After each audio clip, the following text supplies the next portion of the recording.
is it that gives your life a sense of meaning and purpose? Because once you find that, it puts you in your power place. See, if you know what your life work is, I encourage you to start working on it. If you can't do it all at one time, do just a little bit of it. And if you don't know what it is that you showed up to do, if you don't know why you're here, I encourage you to find out what your purpose is here. What is the meaning of your life? What will be different? Have you ever asked yourself that question? I've done that. I remember coming from a friend of mine's funeral, and I was reflecting on how much time I had left. And I went for a walk in a park thinking about this guy whose life was so promising. And I mean, he wasn't an old guy. He was quite young, in fact. And I thought about all of the things that he said he was going to do, and he never got a chance to do those things. And I started thinking about my own life and how much time I had left to do the things that I would like to do. And at that time, I wasn't sure what my life purpose was, what my life's work was. I wasn't sure about it at that time. And I thought about it quite a lot. I had some idea, but I wasn't convinced. And I don't think I felt worthy. I didn't believe that it could be me to do this kind of work that I'm doing right now. And I say to you that if you begin to take a conscious effort to find out what it is that you're supposed to do, I say that it can literally save your life. I said that it can literally save your life. 85% of the American public, according to recent studies, are going to jobs that they hate, working on jobs that do not challenge them.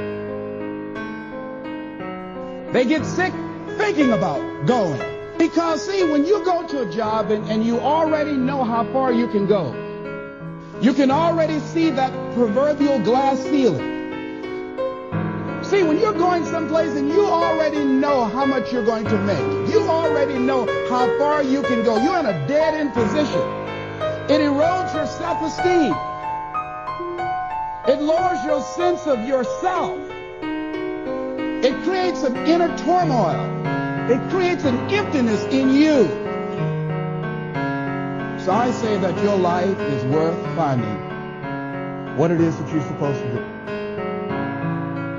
And I'm not saying quit your job. I'm saying find it and do just a little bit of it. Just start working at it just a little bit. But do find out what your work is and hold on to it and don't let your dream go. Don't let it go. See, and here's something else I want you to begin to look at. Why is it that most people don't pursue their dreams or don't do better than what they're doing if they're capable of doing it? I think that many of us don't go the next step because we don't know what to do yet. And I say that the reason that we don't even explore the possibility of what to do is because subconsciously we don't believe that it can happen for us, and we don't believe that we deserve it. So here's what I'm suggesting. How much time do you spend working on you? How much time do you spend every day working on your dream? In the last 90 days, how many books have you read? In the last year, what new skill or knowledge have you acquired? What kind of investment have you made in you? See, I'm saying that as you begin to look at where you want to go, if you want to make it today, and things are changing so fast, you have to literally run to stand still. I'm saying that you've got to make some conscious effort to begin to work to develop you. Here's something else. Most people are not living their dreams because of fear, ladies and gentlemen. Fear, limited vision, and lack of self-esteem is what keep most people doing things they don't want to do.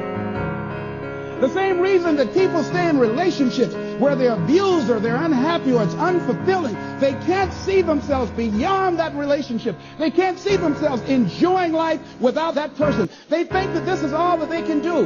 The same reason that people get stuck at a certain level in life. They can't see things being better for them. And they think that this is it and this is all they deserve.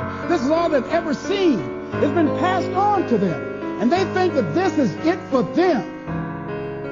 Oh, no.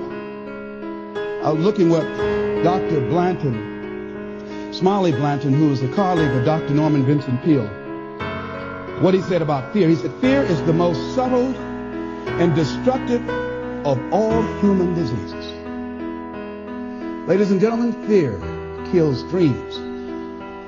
Fear kills hope. Fear puts people in the hospital. Fear can age you. Fear, ladies and gentlemen, can hold you back from doing something that you know within yourself that you're capable of doing, but it will paralyze you. And it seemed like you're in a hypnotic spell. And I ask you a question, what is the benefit? What's the benefit of allowing fear to hold you back? What's the benefit of giving up on yourself, of not stepping out on life and taking life on? What is the benefit for you? What's the plus in that? It's one of the things I had to ask myself. So I didn't want to make any mistakes. I wanted everybody to like me. I wanted to be perfect the first time I did something. It's not going to happen. You're going to make some mistakes. You're going to hurt some folks' feelings. You're going to create some enemies whenever you decide that you want to begin to take life on. You've got to ask yourself, how long am I going to allow this to hold me back? I like what Zig Ziglar says. He said, fear is false evidence appearing real. That is an illusion that we create in our mind. It is a state of mind that can be changed. So let's look at how we can begin to take some steps to restructure that fear, to begin to expand our visions of ourselves, to begin to increase our self-esteem. Webster said that self-esteem means confidence and satisfaction in oneself. Look at your life right now. Whatever you've done up to this point in time, your life is working. Whatever you have produced, it came out of you as a result of the kind of person that you have become. It's a result of your choices. It's a result of your consciousness. Now you have to ask yourself, are you satisfied with what you have produced? Is this what you want? Would you like for things to be better than this? Do you believe that you deserve better than this? Or are you content? This is it. You don't have to do anything else. That you've already resigned yourself in life and say, well, I'm happy.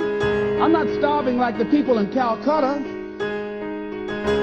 Are you allowing yourself to get off the hook like that? Or do you believe somewhere in the back of your mind or in your heart that there's some other great work for you to do? There's something else that life has for you. And that's why you're here. How do we handle this fear factor? How do we increase our self-esteem? You have to begin to fortify yourself. How do we do that? I believe that you have to begin to consciously monitor your inner conversation and start talking to yourself. Start building yourself up. Sometimes the only good things you will hear about you are the things that you say to you. So I'm saying learn to be your own booster. Start building yourself up. Start encouraging yourself.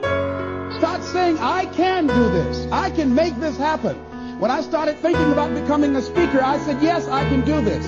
I can make this happen. When I start trying to convince myself I can be a businessman after flopping and failing and losing thousands of dollars and feeling stupid and dumb and having people take advantage of me because of what I didn't know, I had to talk to myself because people were saying to me that I was dumb. And somewhere in the back of my mind, I was saying, you're right. Look at what I've done. I had to say, no, Les. Hey, come on, man. Get yourself together. You can handle this. You just haven't figured it out yet.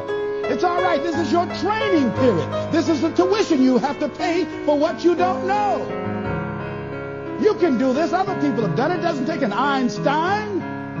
Get you some people that can teach you some stuff that you don't know. Get you some people that have done it successfully and learn from them. Take some seminars, workshops, read some books on how to manage a business. Change the way you see yourself and begin to tend to the personal details. Understand that nobody's going to take care of your business better than you.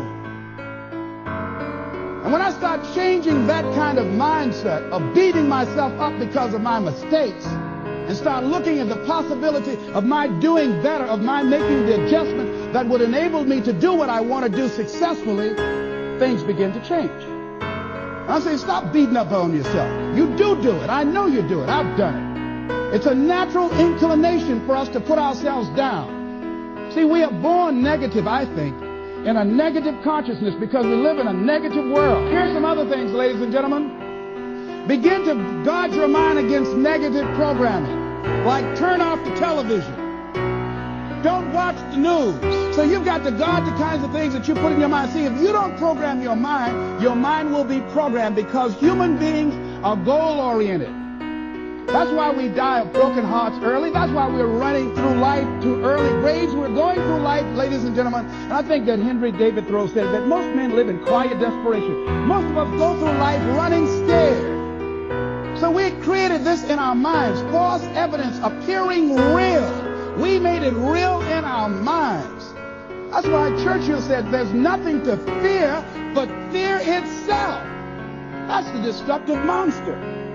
So turn off things that can contribute to your fear. Turn a deaf ear to people that all they can do is talk about how negative things are, because they have bought into the consciousness of the world.